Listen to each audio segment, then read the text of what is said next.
Hey, we got to stay ready. Look, what it do, KTTV? Look, we are here, HAABSE Conference 2023. Let's connect, right? And so I have just connected with the president-elect. Hey, Dr. Spiller, how you doing today, brother? Man, doing very, very good. Look, man, first off, before we get started, I just want to sing you a congratulations. Look.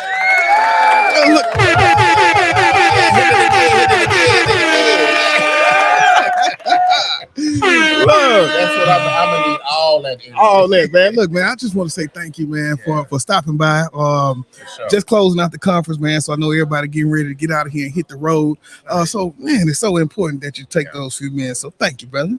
Oh, no problem. Yes, sir, man. So for the people that don't know, man, give us a little bit of background on you and your current role in education now.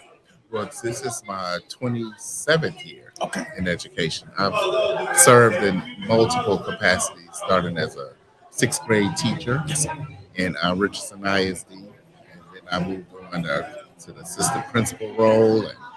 And at the same school, I was a principal at Stokes Road and became a national Title I distinguished school. Come on now. Back into my term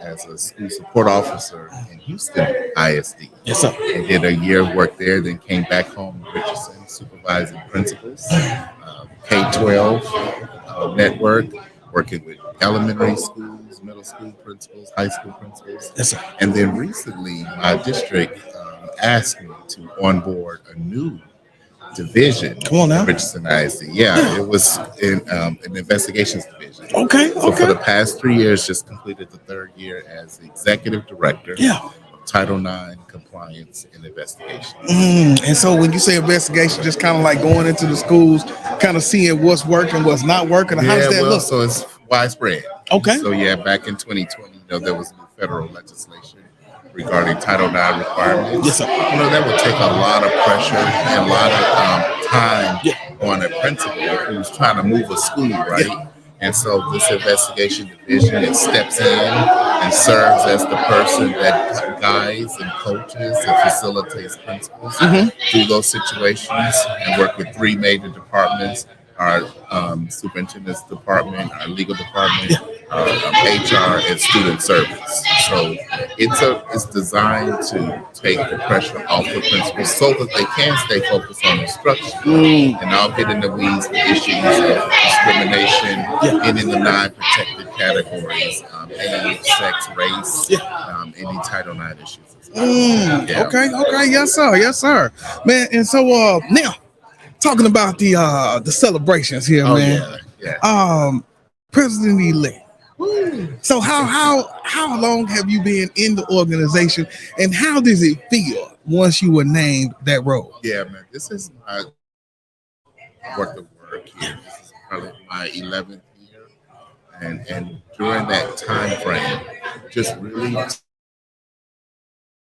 correct mentorship and learn, and watch, and grow. And the most important thing, involve myself, like at the ground roots level. Just being a part as a member of the Richardson Area Alliance of Black School Educators, as a founding member of that organization, and then watching it grow, and then working with my first TABSE conference back in Frisco, Texas, back in 2006, something like that, I remember. And just really surrounding myself by phenomenal leaders.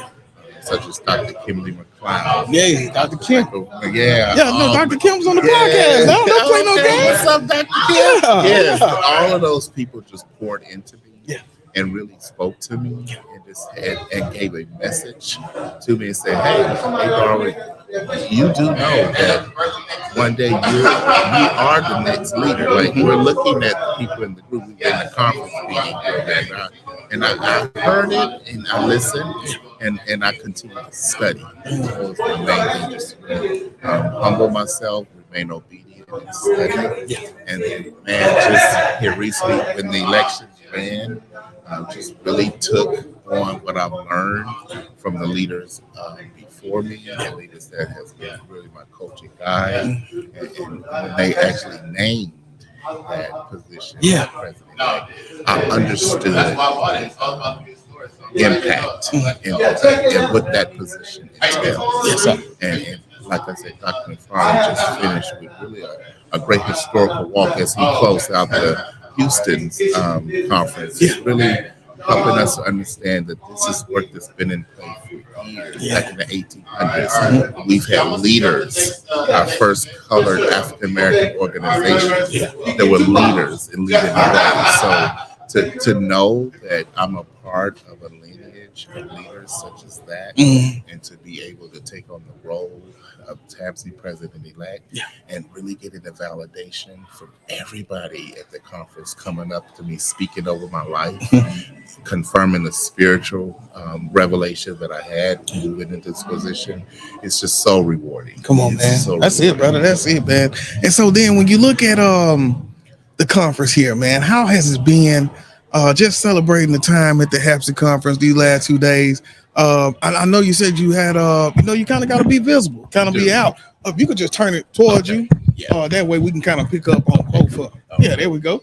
And then so fancy stuff, I gotta get it. Hey, look how we gotta keep it rolling, man. Yeah. But yeah, just thinking about the conference, man. And so coming to it, being in the TABSE conference so many times, and I know we're at the second annual HAABSE conference. Yeah. And so tell me, what are your thoughts about the conference, man? And how's it been going for you these last 2 days? Oh man, they were really making sure that they wanted to have a next level experience from their first year. Yes. And I tell you, they hit that mark. Come on now. They definitely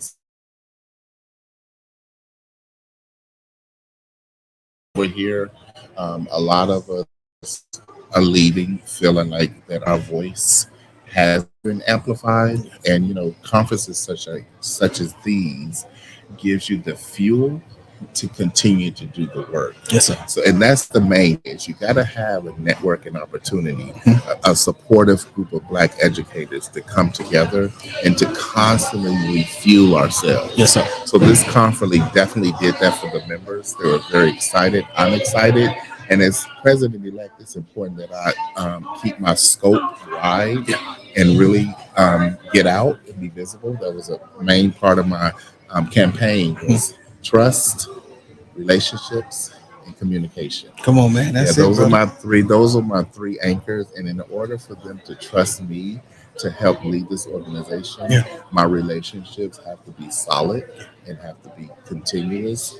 And while that's how my campaign was, I didn't want them to think that was just a reason why. It was just who Darwin is as a person. Most definitely. And just being able to communicate out. So when I leave here and I'm working with my local affiliate back in Richardson, or I'm on a Zoom call with Syntax, or I'm talking with Garland area ABSE or Forney or Southwest or any of the local ABSEs, just inspiring them to know that if they are looking for opportunities to grow in our prospective areas and host conferences, we have a platform right here. Most definitely. ABSE has created a blueprint for all of us to learn from. So we're really excited about the fact that we're building capacity in our members and within our organization. Most definitely, brother. Most definitely. And like you say, being able to have those conversations, to be able to have leaders inspired on what you're doing, I think it's awesome, man, that, being able to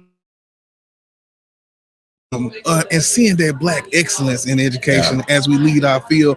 We always talk about how can we set the stage up for the future. And so I think these are the times when we all get together to grow each other. Absolutely. And then that's how we set the stage up going forward for our future leaders, man. So just thank you for the work that you're doing, brother. I appreciate it. Yeah, man. So, and I appreciate you Yes, for sir. creating space for us to have an opportunity to talk. Yeah. And to have our voices heard. Yes, sir. It's not often when you have like-minded individuals and professionals coming together who understand the unique challenges of us as African Americans, and then just to sit shoulder to shoulder to you as an African American who really understands the struggle. Yes, sir. So thank you for providing this space, and I look forward to connecting at our TABSE conference in February. Look, I will take that. I like this stuff. Well, we need to have a setup station there February 28th to March 3rd of next year. So you'll definitely be hearing from me, and we'll get this Situations podcast set up there as well. Yeah, man, I love it, brother. Okay. Any way that we can amplify our voices, man. Absolutely. So now I talked to Dr. Andrew. Had a chance to talk to Dr. Mason. Yes. President-elect. So Dr. Andrews said her big thing was being able to connect the conference, put it all together. Yeah. Dr. Mason said that she's not going to really look for one big thing. She just want to take what we got, dive deeper into it. Yeah. So then my question to you, Yeah. are you looking at one big thing during your term, or how is it going to be under your leadership? You know, my one big thing is really stressing the importance of the fact that we are one. Yeah. I'm a big music buff. Yeah. And Frankie Beverly Mays said it beautifully Come on in now. that song. That song resonated for me. It's actually what I used in my campaign. Yeah. And what I really want us to understand is as we grow together as local affiliates in Houston and Austin and San Antonio and Richardson and Dallas, we are one. Wherever we are being amplified, wherever our voices are being heard, whenever we are establishing a platform, what I really want us to understand, and my big thing is really that promoting that unity so that we don't let anybody think that we're trying to create any silos, that we are here to celebrate Houston, Austin, Dallas, Richardson, Garland, wherever we are. When you see our name, you hear our name, that's what I really want to push it on. Yeah, man. And well, I think it's going to be a good one, man. And I look forward to, just being a part, help to amplify, help to get in and do the work. I'm currently assistant principal in a high school, alternative school. So you understand. I understand. Yes. And so like I say, it's important that we get those voices out. Now, on the flip side, I know you got the work going. You just finished the campaign. How are you finding time to take care of yourself before you get back into the grind? By surrounding myself with great people. Yes. By surrounding myself with great people, by making sure that I keep checking my temperature with others, by calibrating my thinking around like-minded people like myself, and not taking on the burden of trying to do all this work alone. Man, that's the main thing, and I've already started to establish those relationships as conference chair. One-on-one phone calls, one-on-one text messages, checking in with individuals and really tapping into their strengths, because their strengths are their gifts, and really dancing in the lane of their strength and really trying to highlight them so that I can step back and continue to build a capacity in others to start a very deep succession plan where this is something that's going to last throughout the lifetime. That's powerful, brother. That is very powerful, man. Well, I just want to say thank you, man, for stopping through. I look forward to connecting. I think we got the information, but if we don't, I will make sure to get that. Oh, you definitely will get that. Yeah, man, because I want to be able to, like I said, I've been doing it for a few years, man, just really promote educators. And so then I stopped and, every 12 weeks. So I do 12 weeks in the fall, 12 weeks in the spring.